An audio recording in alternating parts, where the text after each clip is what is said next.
Astro సిండికేట్లో మీ personal and business promotions కోసం కింది నెంబర్కు కాంటాక్ట్ చేయండి.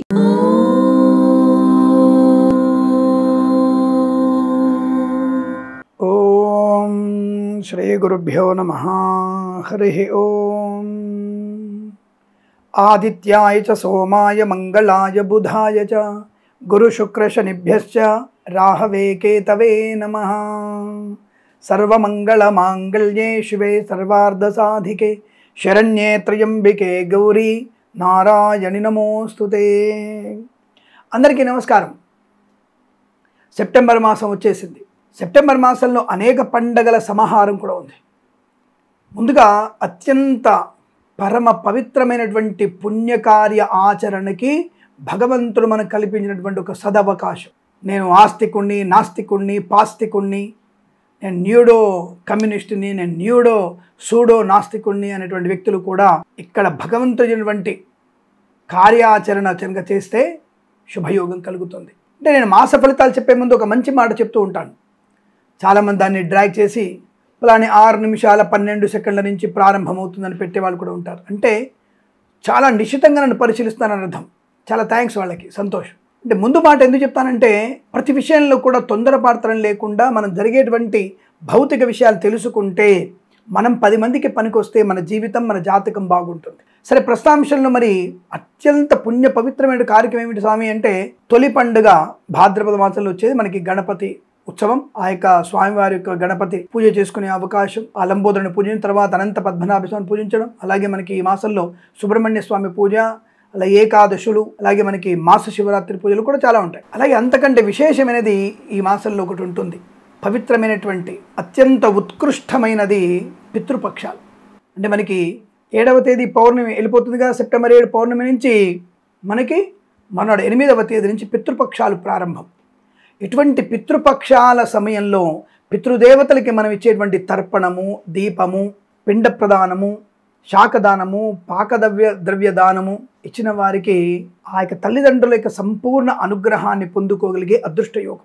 కాబట్టి మీ తల్లిదండ్రుల పేర్లు చెప్పి, అంటే గతించిన వారి పేర్లు చెప్పి తిలతర్పణం వదిలిపెట్టి వారి పేరు మీద కాస్త పిండ ప్రదానం పెట్టి ఒక ముద్ద కాకి అన్నం పెడితే అత్యంత పుణ్యప్రదం. పితృదేవతలు స్వర్గలోకానికి చేరుకునే అవకాశం, మోక్షప్రాప్తి పొందుకునే అవకాశం.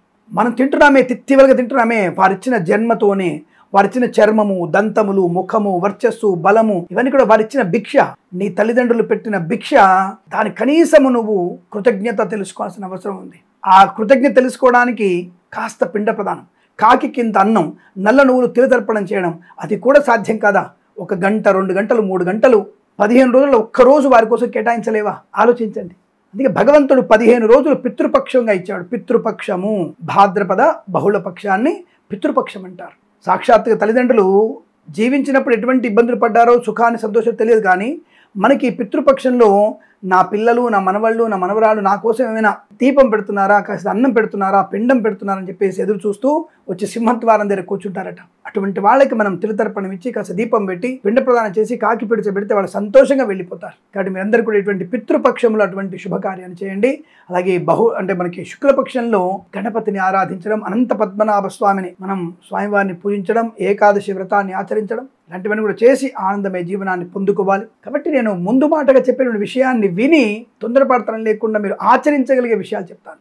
రెండవది, ఈర్ష్య అసూయలతో ఏదో జరగబోతున్నటువంటి భావనతో ప్రతి క్షణం మనం బాధపడేటువంటి విషయాన్ని మీరు అర్థం చేసుకోండి. ఎప్పుడు ఎందుకు ఏడుస్తున్నావు అంటే ఎల్లుండి మా అమ్మ కొడుతున్నట్టుగా ఉంది. జరగబోయేటువంటి నష్టాన్ని, కష్టాన్ని ఊహించుకొని బాధపడే ప్రయత్నం చేయకండి. అటువంటి వాళ్ళందరూ కూడా హనుమాన్ చాలీస పాలన చేసుకుంటే జరగబోయేటువంటి నెగిటివ్ కూడా పాజిటివ్గా మారడానికి అనేక మంది సహాయ సహకారాలు అందిస్తారు మనకి. అటువంటి సుహృద్భావ వాతావరణం ఏర్పడుతుంది. కాబట్టి జరగబోయే దాని గురించి, అది మంచి కానీ చెడు కానీ, దాన్ని అత్యుత్సాహంగా తీసుకోకూడదు. అలాగే ఆత్మన్యూనతా భావంతో కూడా ఉండకూడదు. ఇటువంటివి తెలుసుకొని మన జీవన గమనాన్ని డెవలప్ చేసుకుంటూ, అభివృద్ధి చేసుకుంటూ, అలాగే జన్మజాతక వివరాలని మనం పరిశీలన చేసుకుంటూ, గోచార ఫలితాలని అనుసరిస్తూ మన యొక్క జీవన జాతక ప్రయాణాన్ని ముందుకు తీసుకెళ్లే ప్రయత్నం చేస్తూ అష్టైశ్వర్య ప్రాప్తి పొందాలని కోరుకుంటూ, సర్వేజన సుఖినో భవంతు.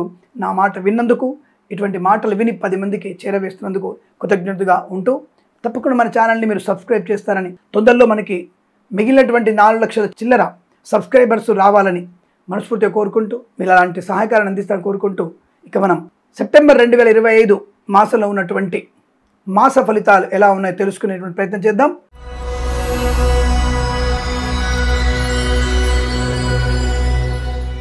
కన్యా రాశి వారికి సెప్టెంబర్ 2025 ఎటువంటి ఫలితాలు ఉండబోతున్నాయి? 1వ వారం 3వ వారం సామాన్య ఫలితాలుగా చెప్పబడుతోంది. హడావుడి నిర్ణయాలు తీసుకోకండి, అనవసరమైన కంగారు ఉంచుకోకండి, లేని విషయాల గురించి అధికంగా ఆలోచించకండి, లాటరీలకి జూదానికి దూరంగా ఉండండి. Share market, speculation, communities, crypto currency, bit coins 1వ వారం 3వ వారం పెట్టుబడులు పెట్టవచ్చును. దీర్ఘకాలికమైన పెట్టుబడి పెట్టండి, లాభం ఉంటుంది. ముఖ్యమైనటువంటి కార్యక్రమాలు మాత్రం చేపట్టకండి. ముహూర్తాదులు కానీ ఏదైనా కొత్త వ్యాపార ప్రారంభంగానే చేయకూడదు. ఒకసారి జన్మ జాతకాన్ని సరి చూసుకోండి. ఎందుకంటే ఈ 1-3 వారాల్లో కొన్ని అనవసరమైనటువంటి నిర్ణయాలు తీసుకునే అవకాశం ఉంది.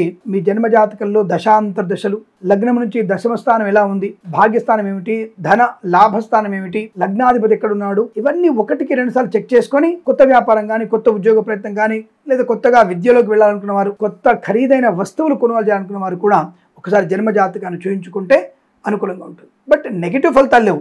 పాజిటివ్ అవ్వడానికి కొద్దిగా భగవన్నామస్మరణ, తప్పనిసరిగా మీరు ఈశ్వర ఆరాధన, దుర్గమ్మ వారిని గట్టిగా పట్టుకోగలిగితే, ఆవిడ కాళ్ళు పట్టుకోగలిగితే మీకు అద్భుతమైనటువంటి ప్రయోజనాలు. అందులో ముందుగా మీరు చండీ అష్టోత్తరం, చండీ అమ్మవారు ఉంటుంది కదా, ఆ చండీ అమ్మవారి అష్టోత్తరాన్ని చదువుకోగలిగితే 1వ వారం 3వ వారంలో వచ్చేటువంటి సామాన్య ఫలితాలు అనుకూలంగా మారే అవకాశం ఉంటుంది. ఇక్కడ చాలా మంది అనుకోవచ్చు, సూడో నాస్తికులు ఉంటారుగా, వారు అడుగుతుంటారు మమ్మల్ని, ఏమండి 1వ వారంలో 3వ వారంలో చండీ అష్టోత్తరం సరిపోతుందా? భవాన్యే నమః, చండీ అయి నమః, శక్తి అయిన మహా, వారాహి అని చదువుకుంటే మనకి పనులు అయిపోతాయా? ఏమిటండి, ఎక్కడో ఉద్యోగం తెచ్చుకోవాలి నేను, ఆ ఉద్యోగ ఇంటర్వ్యూలో అడిగే ప్రశ్న ఫిజిక్స్ ప్రశ్న, సిటిఓ అంటే ఏమిటి, సిఓటి అంటే ఏమిటి అడుగుతాడు, దానికి నేను చండీ అష్టం చదువుకుంటే అవుతుందా అని అడిగేటువంటి కొంతమంది ఉంటారు.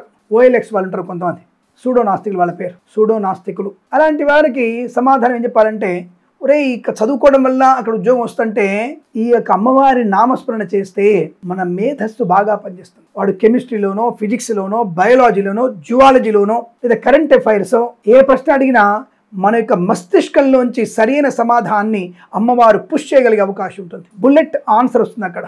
ఇది అర్థం చేసుకోరా సూడో నాస్తికుల విధవాలు వేరు. దేవుడు డైరెక్ట్గా నీకు ఎందుకు ఇస్తాడు? నువ్వేం పుణ్యం చేసావని. ప్రహ్లాదుడికి, ధ్రువుడికి స్వామివారి దర్శనం ఎన్ని వేల సంవత్సరం జరిగింది. అది అటువంటిది నువ్వేం చేసేవని. పోనీ నువ్వు హిరణ్యకశిపుడు కూడా కాదు, పోనీకి సాక్షాత్తుగా ఇక నరసింహస్వామి కనబడదామంటే. ఎందుకంటే ఆ హిరణ్యకశిపుడు ఎప్పుడు చూడు ప్రహ్లాదుడి కంటే ఎక్కువ నారాయణ స్మరణ చేశాడు. నారాయణ నారాయణ నారాయణ, ఇక్కడ ఉంటాడా నీ విష్ణు, ఇక్కడ ఉంటాడా నీ విష్ణు, అక్కడ ఉంటాడా నీ విష్ణు, ఏం చేస్తాడు నీ విష్ణు, పొడుస్తాడా నీ విష్ణు, లేస్తాడా అని ఎప్పుడు ప్రహ్లాదుడి కంటే ఆయన హిరణ్యకశిపుడు ఎక్కువగా స్మరణ చేశాడు. అందుకే ఆయన కనిపించాడు. నాకు తెలిసి నీకే కనిపిస్తాడు అనుకుంటా, నాకంటే ఎక్కువ నీకే కనిపిస్తాడు నా దేవుడు. ఆ సూడో నాస్తికులకి, కమ్యూనిస్టు భావజాలం ఉన్న వ్యక్తులకి, అంటే దేవుడు లేడనటువంటి కమ్యూనిస్టు భావజాలకులకి, మరి ఇతర కులాల వారిని, మతాల వారిని, ఇతరుల యొక్క మతం అడిగారు వీళ్ళు. నా సనాతన ధర్మం మీదనే ఆకాశం పోయినట్టు ఉమ్మేస్తుంటారు. కానీ వేధవులకు తెలియదు, వాళ్ళ ముఖం మీద పడతారు. దాని కొత్త వ్యక్తులు రామాయణాన్ని వక్రీకరించి రావణాసురుడు దేవుడు అని చెప్పేసేటువంటి ఈ యొక్క పొట్లగిత్తల లాంటి ఆడంగులు చేసి, వంకనాయకమ్మలు వచ్చేసి కొంతమంది రామాయణాన్ని విషవృక్షం అని చెప్పేసి, ఇలాంటి వ్యక్తులు కనీసము ఆ యొక్క భూమిలో పాతిపెట్టిన ఆ పురుగులు కూడా తినవాళ్ళని, అటువంటి నికృష్ట జన్మ వాళ్ళది. వ్యవస్థ అంటే నేను చెప్పే జాతకాలు ఎటో పోతున్నాయి, కానీ విషయం ఇదే. కన్యా రాశి వారికి 1-3వ వారంలో సామాన్య ఫలితాలు ఉన్నాయి. భగవత్ కృపాకటాక్షాలు పొందుకొని ఆ చండీశ్వరుడి, చండీ అమ్మవారి అష్టోత్తరం చదువుకుంటే, చండీశ్వరుడు కాదండి చండీ అమ్మవారు అష్టోత్తరం చదువుకుంటే శుభకరమైనటువంటి ఫలితాలు పొందుకోవచ్చు. ఇక్కడ 2-4 వారాల్లో అదృష్టం అంటే మీదే. ఆనందయోగం, ఐశ్వర్యం, విద్యాలాభం, ఉద్యోగ లాభం, విదేశీయానం, బంధులాభము, మిత్ర సౌఖ్యము, రోగనాశనము, రుణ విమోచనము, శుభకర సంతానయోగము, కృత్రిమ సహజ సత్సంతాన ప్రాప్తి, బంధుమిత్రుల సమాగమం, కోర్టు వివాదాలు సమసిపోవడం, పిల్లల వల్ల గౌరవం, పిల్లల వల్ల ఆనందం, పిల్లల వల్ల కీర్తి ప్రతిష్టలు, విదేశీ ప్రయాణం, తీర్థయాత్ర సేవన, ఆకస్మిక ధన ప్రాప్తి. సినిమా రంగంలో దర్శక నటీనటులకి, నిర్మాతలకి, బుల్లితెర నటులకి అద్భుతమైన అవకాశం. మీ చిత్రం విడుదల కావాలనుకుంటే మీరు 2-4 వారంలో విడుదల చేయండి, కొత్త నిర్మాణం ప్రారంభం చేయండి, అద్భుతంగా ఉంటుంది. నిర్మాణం ప్రారంభం చేస్తే 90 రోజుల్లో మీ షూటింగ్ పూర్తవుతుంది, ఖాయం. ఇది ఛాలెంజ్ చేసి చెప్తున్నాను నేను. 2-4 వారాల్లో మీరు సినిమా ప్రారంభం చేయండి, తప్పకుండా మీకు 90 రోజుల్లో సినిమా షూటింగ్ పూర్తయిపోతుంది. సినిమా విడుదల చేయండి, కోర్టు రాకపోయినా మీరు పెట్టిన పెట్టుబడికి ఒక 10% ప్రాఫిట్ వస్తుంది, ఇందులో సందేహం లేదు మీకు. అటువంటి ధనయోగం ఉంది. నటినట్లకు కూడా మంచి పేరు ప్రఖ్యాతులు వస్తాయి. ఏదేమైనా ఈ యొక్క 2-4 వారాల్లో విద్యాభివృద్ధి, ఉద్యోగ ప్రాప్తి, ఆత్మస్థైర్యము, ఆనందయోగము, వాక్చాతుర్యము, సోదర మైత్రి, ఆస్తి పంపకాల లాభాలు, మత్స్యకారులకి మత్స్య సంపద, రొజలు, చేపల చెల్లెల వారికి లాభాలు, కళాకారులకి క్రీడకు అభివృద్ధి, సినిమా రంగంలో కూడా అభివృద్ధి పొందుకోవడం, రైతన్నలకి పూలు, పళ్ళు, కూరగాయలు, మినపగుళ్ళు, చింతపండు, బెల్లము, మిర్చి, పత్తి పరిశ్రమ లాభాలు, సూపర్ మార్కెట్, కిరాణా వ్యాపార అభివృద్ధి, సోషల్ మీడియా, శాటిలైట్ జర్నలిస్టుల వారికి, సీనియర్ సిటిజన్స్ కి, మహిళా మండలి కూడా లాభవంతమైన స్థితి, ఈవెంట్ మేనేజ్మెంట్ వారికి, బోర్బావు తవ్వే వారికి, తోలు రెగ్జిన్ షూ పరిశ్రమ లాభాలు, అలాగే యజ్ఞయాగాది క్రతువులు నిర్వహించే అవకాశాలు, విద్యాభివృద్ధి, పోటీ పరీక్షల విజయం, విదేశాలకు వెళ్లే ప్రయత్నం చేయవచ్చు, విదేశాల్లో కూడా మంచి విద్యా ఉద్యోగ వ్యాపార లాభం, విదేశాల్లో కూడా అనుకూలవంతమైన స్థిర గృహయోగము, స్వదేశంలో కూడా మీకు మంచి స్థిరాస్తుల్ని కొనుగోలు చేసే అవకాశాలు, వేద పండితులు, పురోహితులు, బ్రాహ్మణత్వం, కులవృత్తుల వారికి, వైద్యులకి, వైద్య బృందాల వారికి, న్యాయవాదులకి, ఎల్ఐసి, మెడికల్, గృహ నిర్మాణ జంటలకి, జ్యోతిష పండితులకి లాభము, గౌరవం, ఫార్మా, సిమెంటు, ఐరన్, ఇటుకలు, ఇసుక వ్యాపారం లాభాలు, నర్సరీ తోటలు, పూజా ద్రవ్య అభివృద్ధి పొందుకోవచ్చు, సీనియర్ సిటిజన్ మహిళా మండలికి మంచి లాభాలు ఉన్నాయి, ఆర్థికాభివృద్ధి, ఉద్యోగ ప్రాప్తి, 1-3 వారాల్లో జాగ్రత్తగా ఉంటూ 2-4 వారాల్లో అదృష్టాన్ని మీ సొంతం చేసుకునే అవకాశం, రోగనాశనం, రుణవిమోచనం, ఆనందాది అదృష్ట యోగాలు, అనేక రకాల శుభయోగాల పరంపర పొందుకోగలిగే అవకాశ బలంగా ఉన్నాయి. కృత్రిమ సహజ సత్సంతాన ప్రాప్తి కూడా ఉంటుంది. ఈ మాసము ప్రతి మాసం కూడా మీకు అష్టైశ్వర్య ఆనంద సిద్ధి పొందాలని కోరుకుంటూ సర్వే జనా సుఖినో భవంతు. స్వస్తి ప్రజాభ్య పరిపాలయంతాం న్యాయేన మార్గేణ మహిమహేషాః. గోబ్రాహ్మణేభ్యః శుభమస్తు నిత్యం. లోకా సమస్తా సుఖినో భవంతు.